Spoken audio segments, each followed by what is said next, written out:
Love जिहाद। आप कहेंगे कि ये शब्द आजकल बड़ा ट्रेंडिंग में है, लेकिन शायद इस शब्द को लेकर लोगों की संवेदनशीलता मर गई है।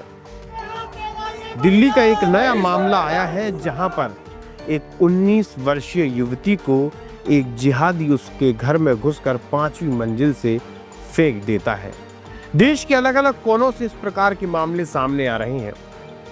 सरकार एक्शन लेना चाह रही है, लेकिन ये जो जिहादी मानसिकता है कहीं ना कहीं इन एक्शंस के ऊपर हावी होती नजर आ रही है। नमस्कार, मैं आशुतोष भार्गव, आप देख रहे हैं आयुध। आज की वीडियो में हम आपको बताएंगे कि किस प्रकार से दिल्ली में हुआ नेहा हत्याकांड के बाद पूरे देश की पुलिस प्रशासन इस समय सतर्क है और बढ़ते लव जिहाद को किस प्रकार से कंट्रोल किया जा सकता है, इस पर लगातार चर्चाएं की जा रही हैं।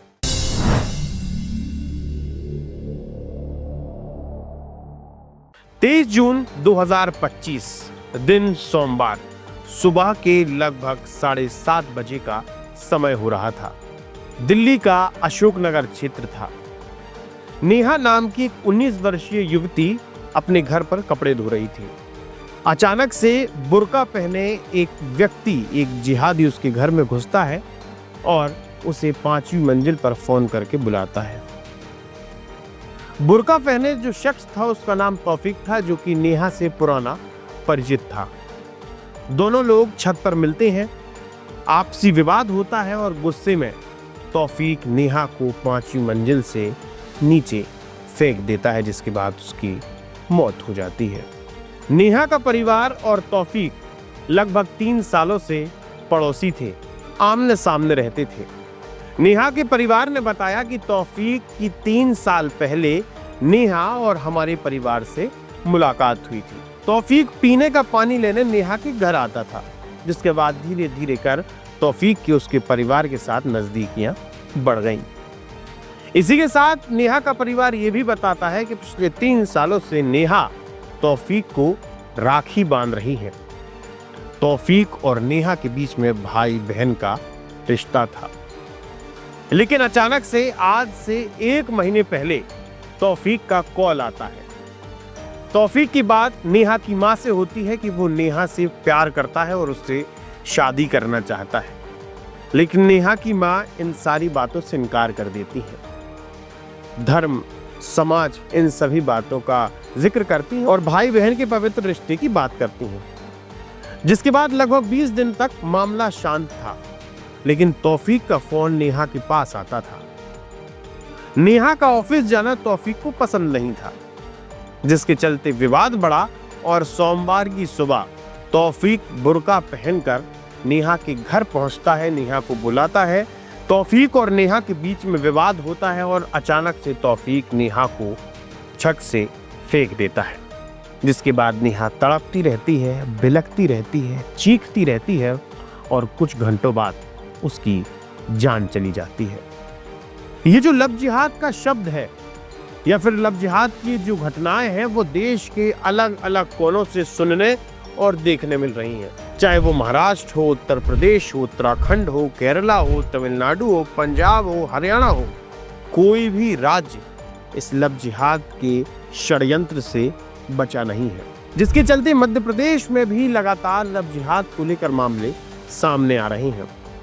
भोपाल हो, इंदौर हो, खंडवा हो, बुरहानपुर हो, सतना हो, रीवा हो, हर जगह से लव जिहाद के अलग अलग प्रकार के मामले सामने आ रहे हैं। सवाल ये उठता है कि लव जिहाद की शुरुआत होती कहां से है? लव जिहाद की शुरुआत कॉलेजेस से होती है। छोटे छोटे गांव, छोटे छोटे कस्बों की लड़कियां, बच्चियां बड़े शहरों की कॉलेजेस में पढ़ने आती हैं, जहां पर वो चकाचौंध देखती हैं और धीरे धीरे कर लव जिहाद का वो कब शिकार हो जाती हैं, कब वो लव जिहाद पीड़िता बन जाती हैं, वो उन्हीं को मालूम नहीं पड़ता। जिसके चलते मध्य प्रदेश पुलिस द्वारा एक नवाचार शुरू किया जा रहा है। मंगलवार को मध्य प्रदेश डीजीपी कैलाश मकवाना ने भोपाल कमिश्नरेट और आसपास के जिलों की एक समीक्षा बैठक बुलाई, जिसमें यह मंथन किया गया कि किस प्रकार से लव जिहाद पर शिकंजा कसा जा सकता है। चूंकि कॉलेजेस खुलने वाले हैं और छोटे छोटे शहरों से, मध्य प्रदेश के अलग अलग क्षेत्रों से विद्यार्थी राजधानी भोपाल पढ़ने आते हैं और डीजीपी मध्य प्रदेश कैलाश मकवाना ने ये साफ तौर पर स्पष्ट कहा है, लव जिहाद की घटनाओं को रोकना हमारी प्राथमिकता होनी चाहिए।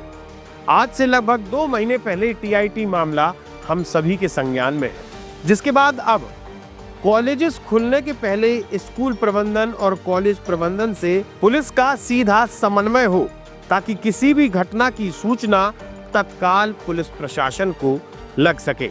इसी के साथ ही सोशल मीडिया पर भी निगरानी रखना बेहद जरूरी है। लव जिहाद या फिर किसी भी प्रकार का सांप्रदायिक तनाव भड़काने वाली पोस्ट पर तत्काल एक्शन लिया जाएगा। इसी के साथ डीजीपी ने कहा कि हर स्कूल और कॉलेज में एक पुलिस प्रशासन का नोडल अफसर तैनात होना चाहिए, जो संबंधित घटनाक्रम और स्कूल के माहौल की जानकारी पुलिस प्रशासन तक तुरंत पहुंचा सके।